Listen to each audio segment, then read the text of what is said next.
rencontres inédites, tout le programme du Centre d'art et de culture est sur culture-juive.fr. Radio J. Radio J. Le 10-11, Lise Gutmann. Radio J. Affaires publiques, Alexis Lacroix. Radio J. Jean Moutapa, bonjour. Bonjour. On est très heureux de vous accueillir ce matin sur Radio J en direct. Vous êtes éditeur, l'un des éditeurs importants de la maison Albin Michel. Et vous publiez, alors je vais essayer de le montrer, figurez-vous, à l'antenne et donc aussi à la caméra, Histoire juive de la France. C'est une encyclopédie magistrale qui est coordonnée, dont la direction éditoriale a été confiée à la chercheuse Sylviane Goldberg. Près de 1200 pages d'une histoire bon, évidemment par définition diachronique, de la présence juive en France et de la contribution très importante des Juifs à la construction historique de la nation française, bien avant évidemment l'avènement de la République en 1789. On va en parler dans un instant. Le projet éditorial, évidemment, il est passionnant, mais nous sommes dans un contexte un petit peu particulier, donc vous m'autorisez, Jean Moutapa, à vous faire réagir à l'actualité qui domine les esprits depuis maintenant 2 semaines, les inquiétudes aussi qui dominent les esprits depuis maintenant 2 semaines. Est-ce que vous avez le sentiment, après les avoir plus qu'étudiés, c'est le moins qu'on puisse dire, pendant 5 ans en préparant cette encyclopédie magistrale, Histoire juive de la France, que les Français juifs, quelles que soient leurs options idéologiques, politiques ou religieuses, sont à un tournant particulièrement angoissant de leur histoire depuis, allez, un demi-siècle? Complètement. Complètement, ça me bouleverse parce que, vous savez, j'ai beaucoup travaillé sur l'histoire de la Shoah. Je ne suis pas juif moi-même. J'ai beaucoup... On peut dire d'ailleurs, pour vous présenter, hein, vous êtes à la fois languedocien et d'origine indienne par votre papa, originaire de Pondichéry, comptoir, s'il en est francophone. Voilà, mais des 2 côtés... catho bon teint. D'accord. Que je suis resté d'ailleurs, pas tellement bon teint, mais plutôt contestataire, mais catholique. D'accord. De foi, d'engagement.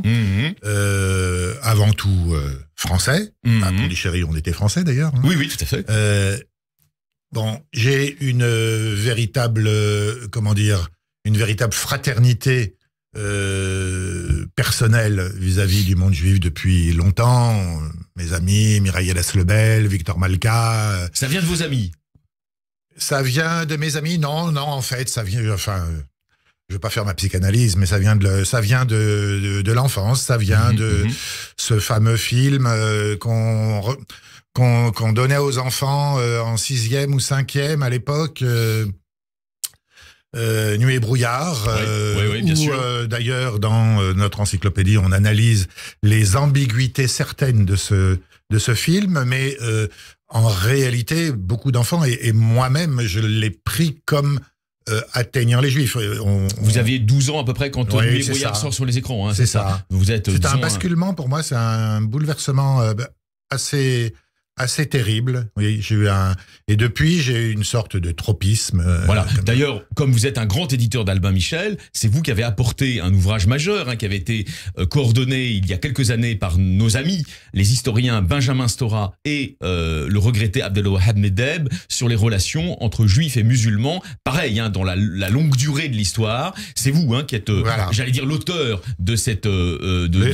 l'éditeur au sens américain du terme. C'est-à-dire, voilà, qui est très impliqué, on va dire, très impliqué. Voilà. Hein, très impliqué. Ça c'était il y a 10 ans. Et il y a 20 ans, surtout, enfin, j'ai lancé l'idée d'un voyage judéo-arabe à Auschwitz, sur l'idée de mon ami et auteur Émile Choufani, prêtre arabe à Nazareth, donc citoyen israélien. C'était donc un voyage d'initiative arabe, 2 avions, l'un partant de Tel Aviv, l'autre partant de France, qui se sont rejoints là-bas. C'est un événement collectif inouï. D'ailleurs, mon ami Jonathan Arfi était à l'époque président de l'UEJF. Tout à fait. Tout à fait. Et il nous entend sans doute ce matin. Nous le saluons très amicalement. Alors justement, Jean Moutapa, vous venez de nous expliquer les raisons pour lesquelles vous avez, alors on peut l'appeler comme ça, si vous voulez, une sorte de tropisme juif, comme intellectuel, comme éditeur, depuis assez longtemps. Bon, comment vous vivez la situation d'aujourd'hui et comment, d'après vous, doit-on la comprendre justement dans la succession des guerres qu'Israël a connues avec les répercussions psychologiques très importantes que ces guerres ont eues depuis 67 sur la perception que les Français juifs, qui sont des Français de la diaspora, mais peuvent avoir des dangers qui assaillent, qui menacent l'État d'Israël. Quelle est la singularité, pour le dire autrement, de la séquence que nous vivons depuis les attaques sanglantes du Hamas le 7 octobre? Voilà, c'est ça pour moi qui est...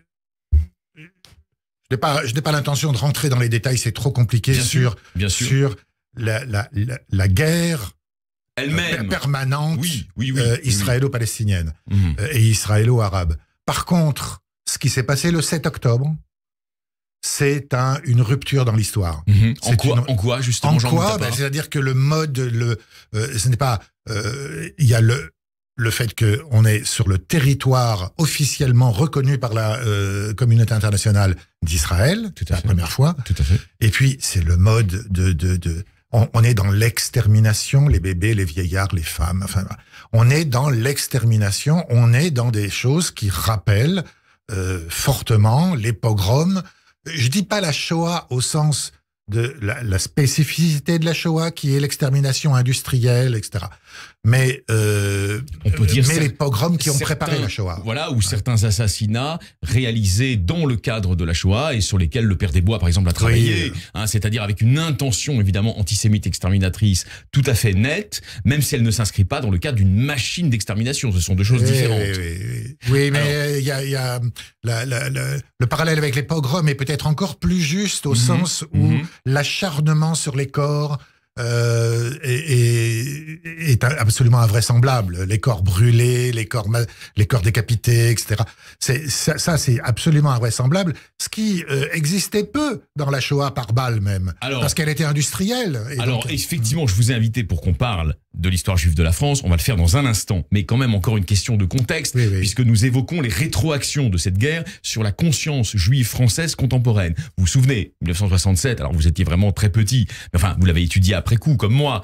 67, rupture fondamentale aussi dans la conscience juive, parce que les Français juifs prennent conscience que l'État d'Israël peut disparaître, peut être balayé, et quelqu'un comme Raymond Aron, par exemple, sort de sa réserve, on va dire, très israélite, très franco-judaïque, et se met à écrire en faveur de l'État d'Israël. C'est la première fois, en quelque sorte, dans sa vie, qu'il sort de sa réserve, de sa pudeur, de sa discrétion, quant à son identité juive. Est-ce que vous avez le sentiment que Caïnca, aujourd'hui, si on transpose, 55 ans après, il est en train de se produire une révolution copernicienne, quelque part, de la conscience juive française?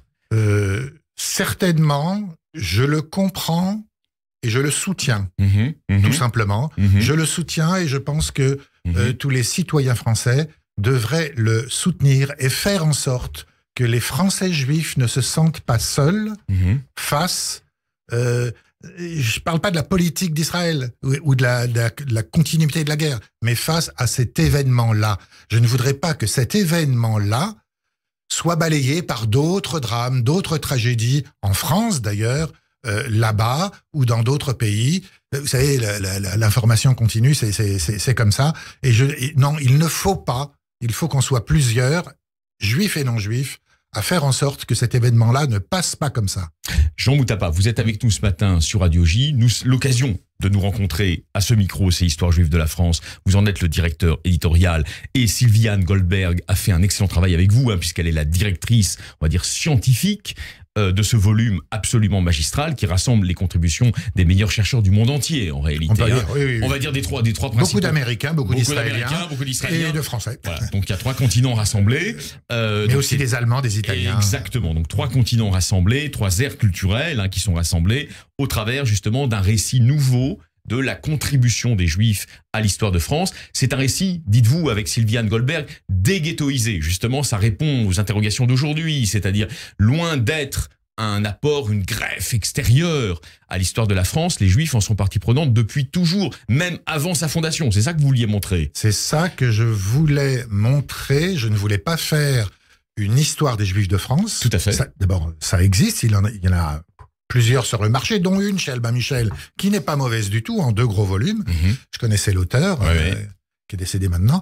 Et c'était pas du tout ce que je voulais faire. Ce que je voulais faire, c'était l'histoire de l'interrelation continue depuis le début de l'interculturalité entre le fait juif, appelons-le comme ça, et le fait France, qui met 1000 ans à devenir France, à avoir son nom de France. Alors vous le savez, en gros, de Rachi à cette tradition républicaine qu'on appelle le franco-judaïsme, il y a toujours eu une intuition de beaucoup de Français juifs sur la longue durée, qui avaient des rencontres, qui avaient des parentés en quelque sorte entre, on va le dire rapidement, l'esprit du judaïsme et le génie de la France. C'est faux, c'est vrai, c'est une perception entre guillemets subjective qui correspond à une réalité historique, ou c'est une reconstruction contemporaine? Écoutez, c'est vrai à un point que nous ne pouvons pas imaginer. C'est-à-dire que je mets au défi même un juif, je dirais, assez savant, qui a lu son Rachi et les Tosafistes, etc., de ne pas être étonné toutes les 3 ou 10 pages par des faits des faits culturels, sociaux, économiques, qui sont qui concerne cette relation, si vous voulez. Cette relation au cœur même, parce que ce qu'on a retenu du Moyen-Âge, souvent, c'est pas Rachi, c'est les persécutions venues de l'Église, les Juifs brûlés à Blois, etc. Et vous pensez qu'on a trop insisté sur la dimension, en quelque sorte, dans la longue durée de l'histoire française, sur la dimension victimaire de l'identité juive, au détriment de cette symbiose étrange qui a existé bien avant la Révolution française? Oui, alors victimaire, ou bien aussi autour de l'affaire Dreyfus, à la gloire de la France, qui a réhabilité Alors là, je vous interromps parce que c'est un domaine que je connais bien. Il y a 2 récits sur l'affaire Dreyfus. Oui, bien sûr. Vous avez le récit, et d'ailleurs, je sais que Sylviane Goldberg l'a contesté dans la soirée que nous avons organisée avec vous, hommage autour des équipes d'Albin Michel. Il y a le récit d'Hannah Arendt. Hannah Arendt fait le procès de la France. Elle dit, voilà, en gros, ils sont tous antisémites, ils aiment pas les juifs, et donc ils ont cloué au pilori un pauvre officier de l'armée parce qu'il était juif. Oui, sauf que la fin, c'est le renversement. Elle n'était pas d'accord avec le grand-père de Lévinas. Et la fin, c'est le renversement. Oui. C'est-à-dire, c'est la victoire de ceux qui sont en France des amis des Juifs. Et c'est la victoire de la République. Et donc, effectivement, ces 2 récits entrent en collision, mais on a encore aujourd'hui l'idée, en quelque sorte, d'une France qui serait marquée par un antisémitisme intrinsèque et irréductible. Au vu de l'histoire, de la perception historique, cette perception répandue correspond-elle à une réalité, selon vous, Jean Boutapa? Alors, elle correspond à une réalité au point de vue littéraire. Il y a une littérature antisémite absolument folle à la fin du 19e, au début du 20e. Et puis nous avons tous ces gens à la mode qui réhabilitent Céline d'une manière absolument éhontée. Ah oui, aujourd'hui, oui, bien sûr. Voilà. Mais par exemple, nous montrons...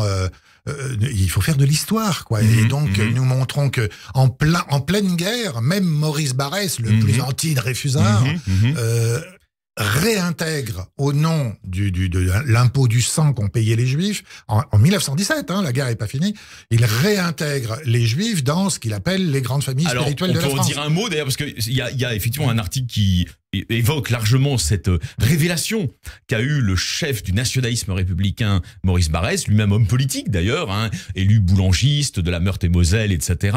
Barrès peut être considéré à juste raison comme un écrivain antisémite, anti-Dreyfusard, tout ça c'est vrai, sauf que au spectacle du geste d'un rabbin qui s'appelle Bloch à Tintru dans les Vosges près de Saint-Dié, qui va se porter au secours d'un soldat catholique agonisant et lui donner les derniers sacrements en quelque sorte, il se dit mais voilà, les Israélites sont des bons Français, je les réintègre mentalement dans la communauté nationale. Je résume bien. Il n'y a pas que lui, mais sur ce fait, sur ce rabbin Bloch qui avait été grand rabbin d'Oran, je crois, et puis de Lyon.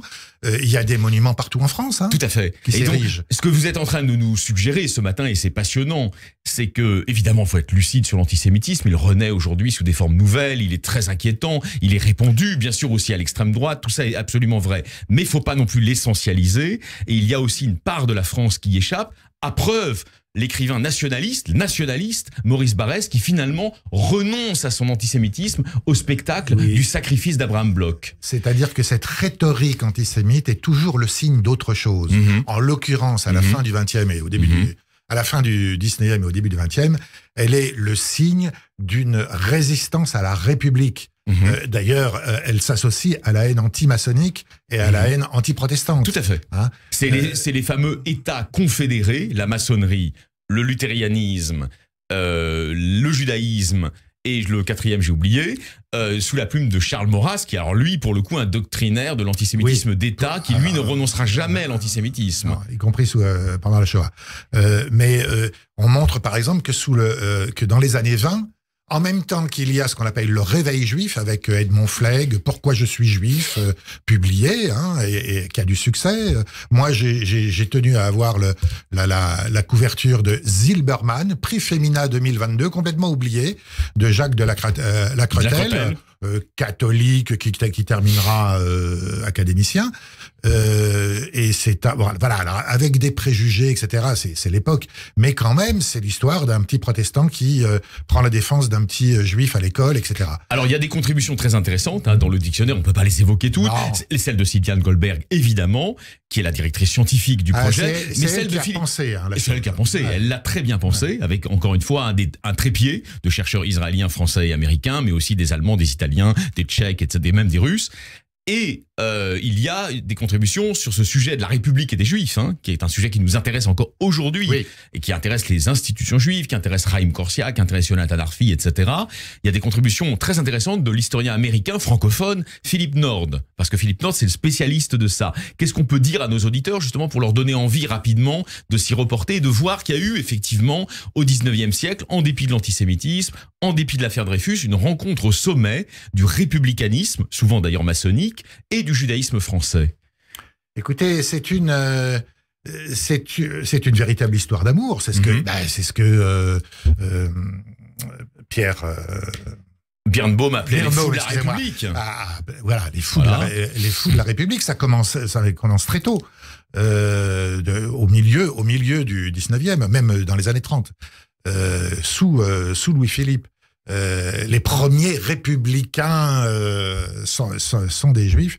Et on peut citer la fondation de l'Alliance israélite universelle, qui est aujourd'hui dirigée par Mark Eisenberg, qui est vraiment un pur produit de ce républicanisme juif, sensible au sort des communautés orientales, du Maroc à l'Irak ou au Liban, avec ses écoles. Qui partagent d'ailleurs les ambiguïtés de la République vis-à-vis des populations du Moyen-Orient. Au début, vous voulez dire lors de sa fondation, sans doute, voilà, c'est ça. C'est normal. Voilà, mais c'est une œuvre profondément républicaine dans son esprit. Et puis la République, c'est aussi l'émancipation des Juifs d'Algérie, puisqu'ils deviennent des citoyens français à partir du fameux décret d'Adolphe Crémieux. Donc on peut dire que la République a fait énormément pour les Juifs. Cela contrebat largement le récit d'une France qui serait intrinsèquement antisémite, en quelque sorte. Vous voyez. Et notre chapitre 13 sur la trahison, c'est la trahison vis-à-vis des Juifs, bien sûr, mais c'est la trahison vis-à-vis de la République. C'est parce que la République s'effondre que tout est permis. Absolument.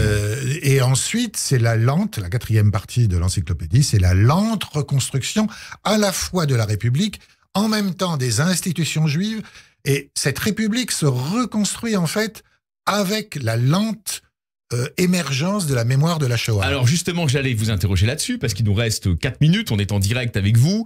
L'histoire non pas de la France juive, mais de l'histoire juive de la France, qui est dont vous êtes... La France juive, le titre était pris. Était pris, voilà, c'est ça. Mais c'est vrai que nous avons quand même largement évoqué l'imprégnation de la France par le signifiant juif, par le judaïsme tout simplement.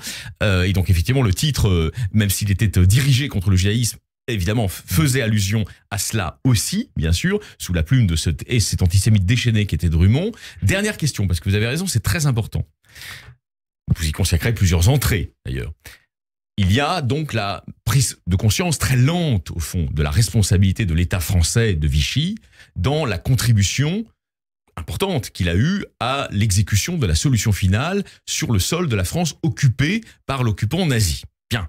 Cette mémoire, elle va se déployer sur une quarantaine d'années. En réalité, il y a une latence énorme entre 1945 et 1985, en gros, pour aller vite. Comment peut-on aujourd'hui aborder cette longue séquence de latence? Et est-il vrai, selon vous, Jean Boutapa, que François Azoulay, par exemple, aurait raison de dire que, contrairement à ce qu'on croit, dès le début, dans la séquence 45-55, il y a un débat intense, au fond, sur la nature de la compromission de l'État français dans l'antisémitisme d'État et dans l'appui donné aux vainqueurs nazis pour accomplir sa solution finale sur le sol français. Oui, alors ce débat existe dès le début. De toute façon, les témoignages aussi, contrairement à ce qu'on a dit, existent dès le début. Mais évidemment, c'est c'est tombé sous la chape de plomb à la fois du discours gaulliste et du discours communiste qui efface. Ils ont voulu, pour des raisons différentes, mais transmuer la France en une nation de résistants. Il y aurait eu 45 millions de résistants, à les en croire. Oui, et puis les communistes qui comptaient de nombreux juifs dans leur rang, malgré tout, on le voit bien avec Jean Ferrat, par exemple, puisqu'on parle aussi de musique et de films, etc. Il s'agit pour eux de victimes du fascisme, du victime du fascisme hitlérien. Voilà. Leur judéité est largement déniée. Elle est passée sous silence. Ce qui m'intéresse dans cette histoire, si vous voulez, puisqu'on arrive à la fin, ce qui m'intéresse, c'est j'ai beaucoup travaillé avec la Fondation pour la mémoire de la Shoah, qui nous a d'ailleurs bien sûr soutenu dans cette entreprise, comme elle avait soutenu mes autres encyclopédies.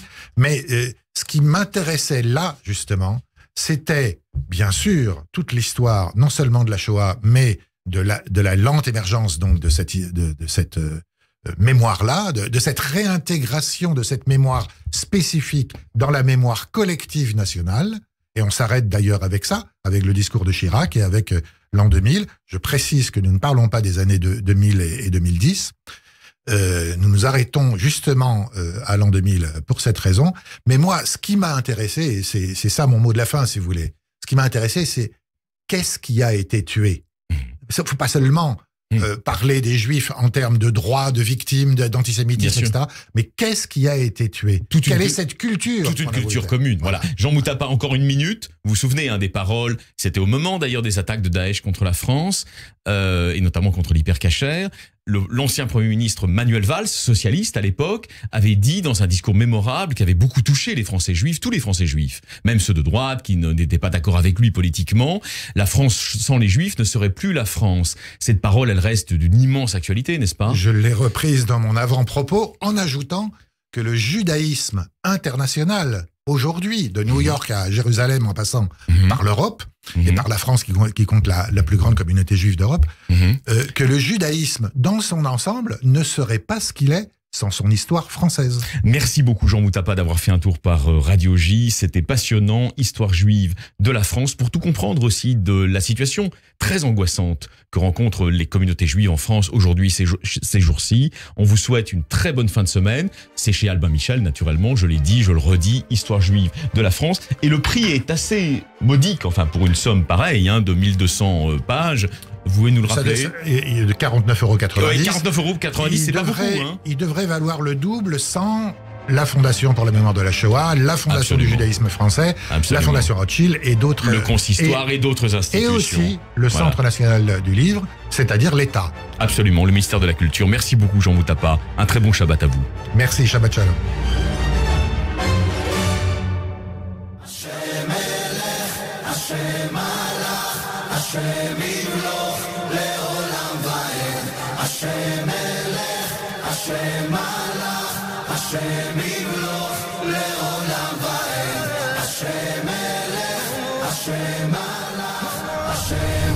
Radio J. Le 10-11. Radio J. Lise Gutmann.